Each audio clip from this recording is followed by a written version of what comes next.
हावाको पनि यहाँ कलाकारको गफ छ यहाँ आइज म ल म तपाईँलाई भन्छु एउटा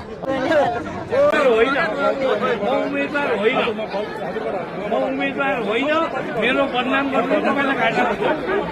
मलाई घाटा हुँदैन भएन भित्र गइसकेपछि मोहन इरावल दाईले चाहिँ उत्तम केसीलाई भोट हाल्नु भन्दा रहेछ त्यसरी मेरो पाइन्छ त्यसरी पाइन्छ हाम्रो मेरै मान्छे भने म नाम लिँदा मेरो मान्छे भने त्यसो गर्न पाएन हजुर त्यसो गर्न पाएन सक्नु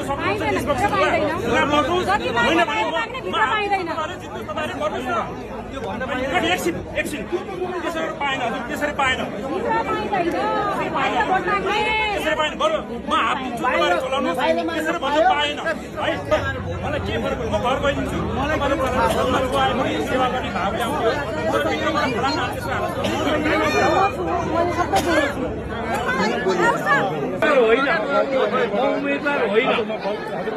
उम्मेदवार होइन मेरो बदनाम गर्नु तपाईँलाई घाटा हुन्छ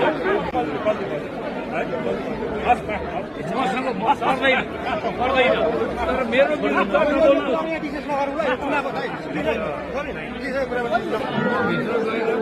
खानेकुरा मगाउँ भनेर निर्वाचन आयोगलाई खानेकुरा मगाउँ भनेर भोट माग्यो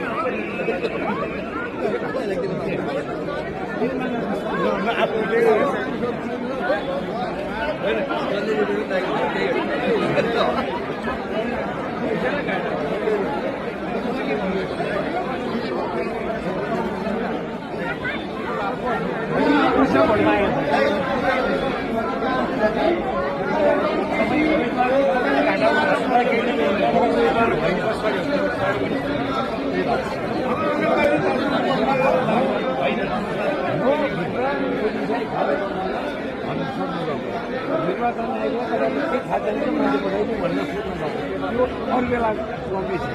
मैले मलाई किन हुन सक्छ